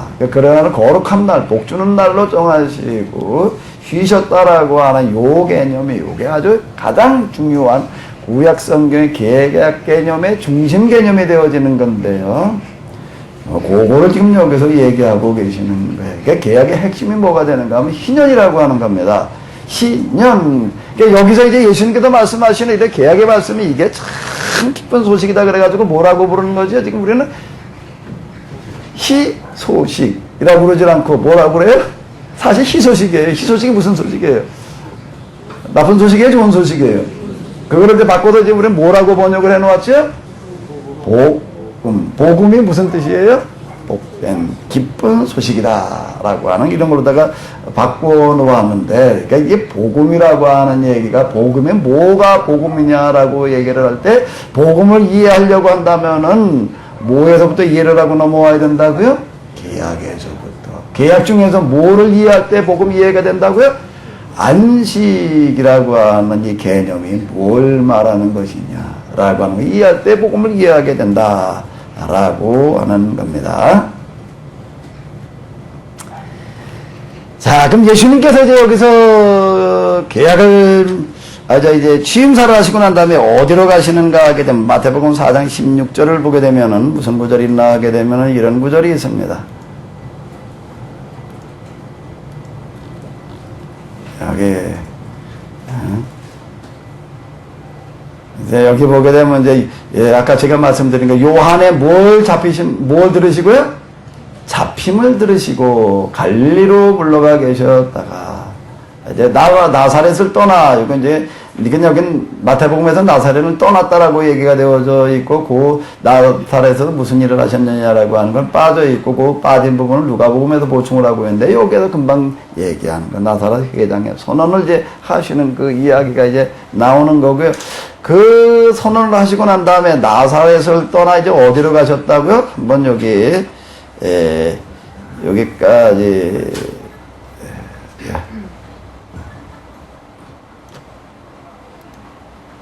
자, 요 블록으로 잡은 부분만 한번 자, 한번 같이 읽으시겠습니다. 나사렛을 떠나 스불론과 납달리 지경 해변에 있는 가버나움에 가서 사시니 이는 선지자 이사야로 하신 말씀을 이루려 하심이라. 이르시되 스불론 땅과 납달리 땅과 요단강 저편 해변 길과 이방의 갈릴리여, 흑암에 앉은 백성이 큰 빛을 보았고 사망의 땅과 그들의 앉은 자들에게 빛이 비추었도다 하였느니라. 이게 구약성경을 인용해 놓은 건데 이사야서를 이제 한 구절을 인용을 해 놓았습니다. 스불론 납달리, 이게 구약에 이제 할당되어졌던 지파들 땅을 이제 이 갈릴리 지역이 이들에게 할당되어졌던 땅이었기 때문에 이제 그러는 건데,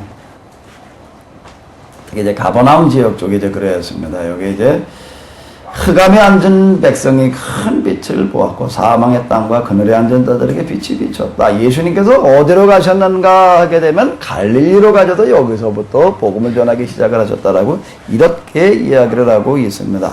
그럼 왜 갈릴리에 가가지고서 그렇게 복음 사역을 시작을 하시는가? 왜 지도를 놓고 본다라고 하게 되면은 예수님 당시에 여기 이제 스불론과 납달리 땅 이렇게 얘기를 하는 거예요. 근데 갈릴리, 이 갈릴리에 유명한 거는 뭐지요?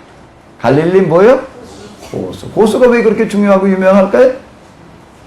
여기가 이 가나안의 젖줄이기 때문에 그렇습니다. 이건 정말 누리기 위한데, 여기 이스라엘은 지금도요, 지금도 무엇 때문에 살아가는가 하면 이 갈릴리 호수에 물을 가지고 삽니다. 이걸 가지고 다 이제 관계 농업을 이루어가지고 지금 그러고 사는데, 저 뒤에 있는 이제 헬몬 산에서부터 이게 만년설이 쌓이는 높은 산인데 흘러내리는 게 만년설이 녹아서 이제 이렇게 어디로 흘러내리는가 하면 요단강을 따라가지고 이제 갈릴리의 호수에 와서 이게 모여있게 되다 보니까 이게 중요한 건데요. 이제, 자, 이 지역에 가가지고도 먼저 복음을 전하셨다. 왜 여기로 먼저 가셨는가 하게 되면은, 여기 이제 이스라엘을 우리가 잘 아는 갈릴리 지역, 그리고 중간에는 뭐죠? 사마리아. 그 중간에 또 뭐예요? 저 밑에는 뭐예요? 유다. 자, 이렇게 부르게 됩니다. 유대 지방, 사마리아 지방, 갈릴리 지방. 자, 이렇게 이제 부르게 되는데, 왜 예수님께서 갈릴리로 가셨는가? 사실 이런 구절들이 이게 대단히 중요한 이야기가 되는데, 성경을 읽어 내려갈 때요. 이게 어떻게 중요한 구절이 될 수가 있느냐? 자, 이제 다시 본문으로 이제 한번 들어와서 이렇게 보자고요. 우리가 성경을 읽어 내려갈 때 여기서 뭐 이제 중요하게 느껴지는 건 뭔가 하게 되면 마귀가 이제 씨름하시는, 시험 받으시는 이야기, 이런 것들은 중요하게 여기고, 몇 번 시험을 받으셨죠? 3번. 첫 번째가 뭐지요? 돌로 어떻게 하나? 떡을 만들어 먹어라. 이거 너무나 잘합니다. 왜? 이게 아주 중요한 거로 여겨지고 있기 때문에요. 근데 이런 거 읽어 내려가다가 나사렛을 떠나서 이렇게 가셨다. 어디로 갔다? 갈릴리로 가셨다라고 하는 이런 이야기들이 이렇게 중요하게 다가왔는 거예요? 그럼 이 구절들이 중요하게 보이려고 한다면 언제 이렇게 이런 부분들이 중요하게 보이는가 하면 성경 전체에 대한 이해가 수반되어질 때 이 부분이 중요하게 와닿게 됩니다. 자, 다시 말씀드린 대로 신구약 성경의 중심 개념이 뭐라고요? 이게 파악이 돼야지 되는 거예요. 그럼 예수님께서는 지금 무슨 일을 하고 계시는가? 뭘 하시는 거예요? 계약을 맺으시는 거예요. 계약을 맺으시는 이런 활동으로다가 반나가게 될 때 비로소 뭐가 보이는가 하게 되면 중요한 부분이 보이는 거예요. 여기 무슨 얘기가요? 이런 이야기. 갈릴리로 가서 활동하시는 이런 이야기가, 또 갈릴리에 와서 사시는 이야기가, 예수님께서 갈릴리 사람이라고 부르시는 그 이야기가 대단히 중요한 이야기가 된다는 겁니다. 이건 결코 놓쳐서는 안 되는 이야기가 되는 거예요. 그런 얘기들이요. 자, 여기 이제, 왜, 그러면,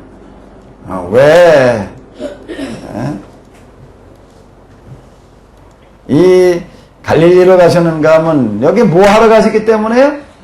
계약을 맺으러 가시기 때문에. 계약을 맺으러 가시는데 왜 갈릴리로 가시느냐?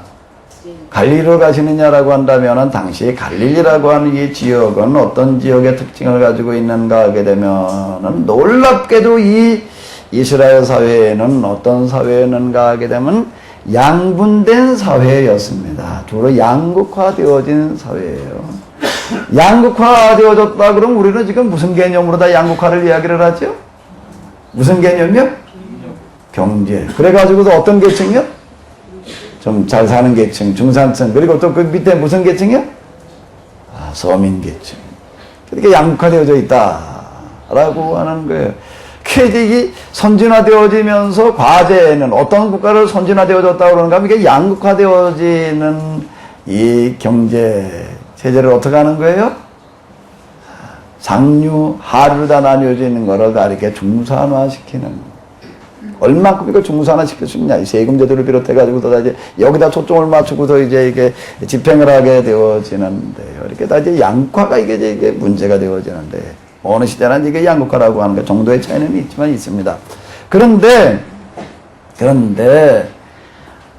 예수님 당시에 이스라엘이 양극화되어진 사회였습니다. 근데 놀랍게 이 사회는 뭘로 양극화되어졌는가 하게 되면은 경제 개념이 아닌 무슨 개념으로요? 전면에 드러나 있는 개념이 경제가 아닌 신앙, 종교라는 개념으로 양극화되어져 있었다. 요거에 대한 이해는요, 이번 이제 신결중간기호 쪽에 지난 시간에 강조를 했었는데, 뭐 하도 많은 걸 갖다가 그냥 짧은 시간에 쏟아 놓으니까는 이게 중요하다 하는 얘기를 하도 많이 하니까는 다 중요한 얘기가 돼가지고서 별로 딱 이렇게 남아있지가 않으실 것 같은데, 요 부분은 중요한 것 중에서 가장 중요한 겁니다. 예수님 당시에 이스라엘 사회가 어떻게 되어져 있었다고요? 양극화. 뭘로 양극화되어져 있었다고요? 경제 개념으로요?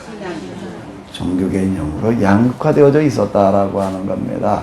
그럼 뭐 어떻게 신앙으로다가 종교로다가 양극화되어져 있냐라면은 한쪽은 어떤 부류가 있는 거예요?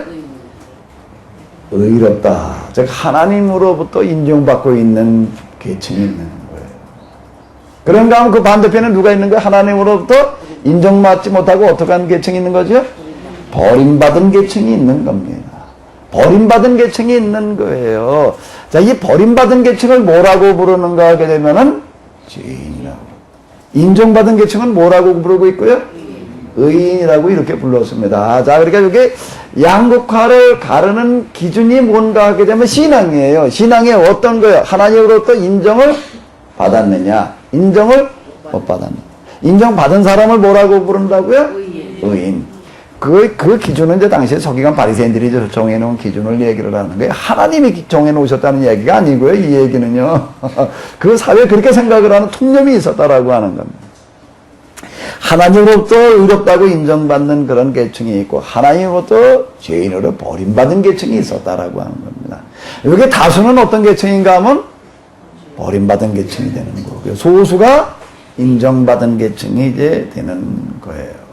소수가요. 자, 요번에 이해가 이제 대단히 중요한데, 전면에 등장하는 것은 무슨 개념인가 하게 되면은 경제 개념이 아닌 종교신앙이에요. 근데 들어가 보게 되면 이제 뭐와 또 연결이 되어져 있는가 하게 되면, 그 다음에 2차적으로 들어가면 뭐와 연결이 되죠? 또 똑같이 경제와 연결이 되어집니다. 잘 사는 사람들이 왜 잘 살게 되어지는가 하면 하나님으로부터 어떻게 했기 때문에? 복받았기 때문에. 못 사는 사람들 왜 못 받는가 하면 하나님으로부터 어떻게 했기 때문에? 복을 못 받았기 때문에. 이 말이요 굉장히 중요한 이야기가 됩니다. 우리가 써먹어야 될 말이 있고 써먹지 말아야 될 말이 있어요. 써먹어야 될 말이 있고 써먹지 말아야 될 말이 있는데 그걸 어떻게 아느냐? 어떻게 하냐? 우리가 그냥 일반적으로 가지고 있는 윤리, 이 사회의식을 가지고서 이렇게 말해도 되느냐, 뭐 저렇게 말해도 되느냐 이런 것까지 얘기할 수 있는데 그보다 더 중요한 거는요. 성경의 흐름 전통 속에서 우리가 발견해야 될 부분이 있는데 절대 써먹지 말아야 될 부분이 뭔 얘기인가 하면 잘 사는 사람은 하나님한테 복받은 거고 못 사는 사람은 하나님한테 복받지 못했다고 말하는 요거는요 절대 써먹으면 안 됩니다. 이 개념은요. 우리는 아무 생각 없이 이런 거 갖다 써먹어요. 그러면요. 그러니까 예수님이 어떤 분이냐라고 하는 걸 이해하는 거는요, 반드시, 이건 반드시예요. 그 콘텍스트 속에서 이해를 해야 됩니다. 여기에 의인들은 어떤 부류에 들어갔는가 하면 잘 사는 사람들이었어요. 부자예요. 가난한 사람들은 가난하다는 이유 때문에 너희 하나님이 버리셔서 이렇게 가난해진 거야 라고 이렇게 얘기를 하고 있었다라고 하는 겁니다. 또 하나가 있어요. 여기에 건강하고 병들지 않은 사람들, 이 사람들을 왜 병들지 않고 건강하게 지금 이렇게 살아가는가 하게 되면 뭐 때문에 하나님께서 어떻게 하셔서 복 주셔. 여기 병든 사람도 분리가 된 사람들은 왜 이렇게 병들고 그냥 이 모양이 된 거예요? 뭐 때문에? 하나님께서 어떻게 하셔서 버리셨어요. 이 말도 절대 써먹어서는 안 됩니다. 이 말을 쓰고 있는 자들을 향해서 하나님, 예수님께서 하시는 말씀이 뭔가 하면 이 뱀들아, 독사의 새끼들아예요. 이렇게 가르치고 있는 사람들 향해서, 그 사람들 향해서 예수님께서 선포하시는 말씀은 너희 화 있을진저 저주를 받아라. 전 저주를 절대 피할 수 없다라고 얘기하고 있는 대상이 바로 이 부분입니다. 이 부분이요.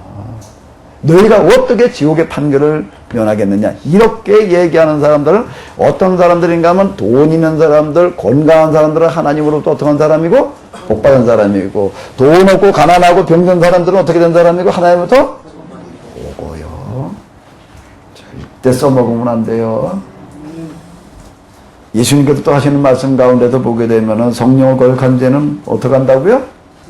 용서받지 못한다고 하실 그 말씀이 있는데, 그게 당시 서기관 바리새인들을 향해서 하시는 이야기입니다. 거기에 들어있는 내용, 무엇 때문이가 뭐 성령을 거역했다는 게 도대체 뭘 어떻게 한 거냐 말이야. 성령 회방죄 뭐 이게 뭐냐. 나 성령 안 받았는데 된다라고 얘기하는 뭐 이런 거냐. 뭐 이렇게 이제 생각할 수가 있는데, 그 내용으로 들어가 놓고 볼 때 이와 같이 가르치는 거를 지금 지적하는 거예요. 그리고 또 하나 여기 들어있습니다. 뭔가 하게 되면 세상에서 크게 출세하고 잘 되는 사람들은 하나님께서 복 주신 사람이고, 세상에서 출세하지도 못하고 별 볼 없이 살아가는 사람도 하나님께서 어떻게 하신 사람이고 버린 사람이고, 이것도 절대 써먹어서는 안 될 얘기예요. 놀랍게도 이스라엘에는 어떻게 되어져 있었는가 볼까요? 양분되어져 있었어요. 양분되어져 있어서 의인 계층과 무슨 계층이요? 죄인 계층으로 되어져 있었다라고 하는 겁니다. 이제 신해상 계약법 정신에 의하게 되면 거기 계약법의 대상이, 계약의 대상이 누군가 하면 하비류들. 그들에게 하나님께서 뭘 보장해 주시는가 하면 똑같이 다 잘 살게 되는 거, 잠이지 않게 노예로 다시 전락하지 않는 것들을 이제 보장해 주는 그와 같은 이 대책과 제도가 바로 계약법의 중심이 되는 건데요. 우리는요, 지금요, 구령, 영혼 구원, 구원이라는 데서 초점을 맞춰놓고 보다 보니까는 성경을 자꾸 어떻게 해석을 하는가 하면 그 당시에 실상이라고 하는 거, 사회 현실이라고 하는 것과 동떨어지게 영적인 해석으로다가 자꾸 들어가서 해석을 하려고 그러는데요. 근데 성경은요, 그렇게 영적인 거, 현실적인 거 구분해가지고 접근하고 있는 게 아닙니다. 뭐에서부터 출발을 하는가, 아주 현실을 직시하는 것으로부터 출발을 하는 거예요. 그리고 그들이 현실적인 문제를 해결해 나가는 겁니다. 예? 그걸 어떻게 해결하나, 그걸 가리켜도 영적인 능력이라고 그러는 거예요. 그거를 가리켜서요. 현실을 그냥 내버려두고 정신적인 문제만 다루는 걸 영적인 능력이라고 말하지 않습니다. 그건 이원론적인 사고예요. 물적인 것과 정신적인 걸 나누어서 생각하는 거는 그 헬라적인 사고가 들어와가지고서 자리 잡고 있는 거고요. 히브리 사고에서는요, 저 구약 성경의 사고에서는요, 결코 현실의 문제와 그들의 정신적인 문제를 구분해가지고 다루지 않습니다. 현실적인 문제와 정신적인 문제를 동일한 비중을 가지고 같이 다루어요. 이게 분리되어지게 될 때는 엄청난 오류에 빠지게 되어지는데요. 왜 갈릴리로 가셨냐라고 하는 부분에 대한 이해는 여기가 이제 중요한 부분이 되는 거고요. 이 부분이 사실 예수님을 이해하는데, 사역을 이해하는데, 복음서를 이해하는 데서 아주 중요한 개념이 되는 겁니다. 이 부분이요.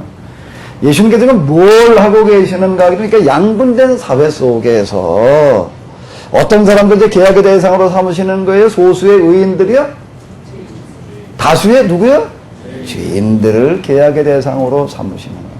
그럼 이스라엘 사회가 어떻게 구성이 되어져 있었는가 하게 되면은요, 여기에 하나님을 잘 믿어가지고 복 받았다라고 하는 사람들은 다 어디 모여 있었는가? 예루살렘에 모여 있는 거예요. 그 당시에 최고의 부자들, 교육받은 사람들, 출세한 사람들. 여기 보게 되면 또 이런 것도 들어있어요. 뭐도 들어있는가 하면 교육을 많이 받은 사람들, 그런 사람들은 하나님께도 어떻게 한 사람이고요? 복주인 사람. 이 교육을 받지 못해가지고 무식한 사람도 하나님께도 어떻게 하는 사람이고요? 버린 사람이 이거요. 절대 써먹어서는 안 돼요. 예수님께서는 어떤 이름으로 항상 불리셨는가 하게 되면 이쪽 이름으로 불리셨습니다. 갈릴리 사람, 나사렛 사람, 죄인의 친구, 그리고 뭐요? 글을 배우지 못한 자, 문맹자. 이 2층으로 불리셨다라고 하는 거예요. 이게 뭘 얘기를 하는가 하게 되면 바로 이 상황을 얘기를 하는 건데요. 자, 여기에 지식인층들 그리고 최고의 부자층들은 어디에 모여 살고 있었는가 하면 유다 지방 가운데서 예루살렘 중심으로 살아가고 있었고요. 그리고 이제 그렇지 못한 가난하고 이런 사람들, 땅이 없어가지고 남의 땅을 빌어주고서 농사져야 되는 소장농들, 또 그리고 이제 남의 양을 맡아가지고 양을 키워주는 목동들, 이 시대에 이 목동들 가운데에서요, 자기 양을 키우는 사람이 별로 없었습니다. 대부분 다 남의 양을 맡아 키우는 거예요. 이스라엘 사회 그 지역 그 특징을 가보게 되면 양을 기를 만한 데는 어딘가 하게 되면 갈릴리 지역이에요. 여기에 이제 바다가 있어가지고 고기를 잡아요. 배를 가지고 고기를 잡는데 자기 배를 가지고 고기를 잡는 사람들은 거의 없었고요. 다 배 주인들은 손주는 어디 있어요? 예루살렘에 있었어요. 여기 많은 사람들이 농사를 졌습니다. 갈릴리에서 농사 짓는 것 가지고 이스라엘이 다 먹고 살았어요. 다른 지역은 농사 짓는 게 신장 작업이 안 돼요. 많은 사람들이 여기서 농사를 짓는데 그 농사 짓는 사람들의 농토는 자기 땅이 아니었어요. 대부분 다 어디예요? 여기 제가 종각을 저걸 만드느라고 볏집을 사러 갔는데요. 볏집을 사러 갔어요. 여기 논 이렇게 봐가지고서 볏집이 좀 널려있는 논 논을 보고서 사람들한테 물어봐. 이게 논 누구네 겁니까? 볏집을 그냥 슬그머니 오볼 수는 없고. 좀 그래도 이제 최소한 얘기하고 그래도 좀 뭐 사든지 돈지 해야 될 것 같아가지고서 이 돈이 누구네 겁니까? 몇 군데 가서 물어보니까 다 뭐라고 얘기를 하면 서울 사람 거래. 다 서울 사람 거라고 그러더라고요. 이쪽 저 반원 쪽으로 내려가다 보니까 물어봐도 서울 사람 거래. 여기 가다 물어봐도 서울 사람 거. 저기 가서 물어봐 서울 사람. 자, 이 동네는 자기 땅 가지고 농사 짓는 사람이 있고 하네. 그러고 왔는데 그 시대도 마찬가지입니다.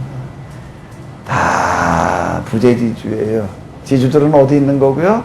서울이 때 서울. 그때 서울이 어디죠? 예루살렘에. 다 남의 땅에 농사 짓는 사람들, 남의 양 가지고 키우는 사람들, 진짜 이런 사람들인 걸 이야기를 하는 겁니다. 남이 배 가지고 고기 잡는 사람들. 그럼 또 뭐라고 몰아붙이는가? 너희가 왜 이렇게 땅도 없이 말이야? 그렇게 가난하게 그렇게 비천하게 살아야 되는가? 뭐 때문에 하나님께서 버려. 자, 이렇게 되는 사회였습니다.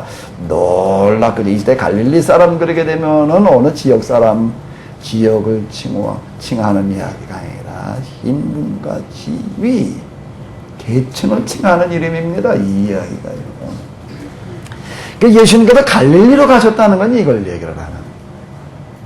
여기 구원하셔야 될, 받고 얘기를 한다라고 하게 되면은, 받고 얘기를 하면 우리는 구원한다라고, 구원시킨다라고 얘기를 하는데 그걸 다시 바꿔가지고서 우리가 구약의 용어로 다 얘기를 한다면은 뭐라고요? 계약. 계약을 맺어야 될 그와 같은 사람들은 어디 모여 있다는 거예요? 갈릴리에 모여 있기 때문에 여기로 가시는 거죠. 갈릴리로, 왜 갈릴리로 가셨는가? 아주 대단히 중요한 이야기가 되는 겁니다. 이 부분에 대한 이해가 복음서 예수님을 이해하는 데 기초예요. 그러니까 죄인을 불러가지고 제자를 삼으셔요. 12 제자들은 다 이 죄인들입니다. 하나만 빼놓고요. 누구요? 유다. 유다는 이름 그대로 어디 출신인가 하면 갈릴리 출신이 아니라 어디요? 유다 출신. 그리고 제자들 가운데에서 제일 교육을 많이 받았던 똑똑한 사람. 왜 유다가 예수님을 배반했는가? 그거 좀 많이 생각해 볼 필요가 있어요. 거기 많은 게 들어 있습니다. 가장 큰 이유 중에 하나는 그거는 무슨 출신이었다는 거죠? 죄인 출신이 아닌 의인 출신이었다는 거예요. 그럼 예수님이 이해가 안 되는 거예요. 예수님. 자기 생각, 자기 계획을 예수님을 통해서 성취하려고 그랬던 사람. 이런 사람이고요. 신약의 하나님은, 구약의 하나님은 하비루의 하나님이라면 신약의 하나님은 이제 누구의 하나님이 되시는 거죠? 죄인의 하나님이시다. 라고 하는 겁니다. 이 부분에 대한 이해가 이제 대단히 중요한 이야기가 이제 되겠는데요.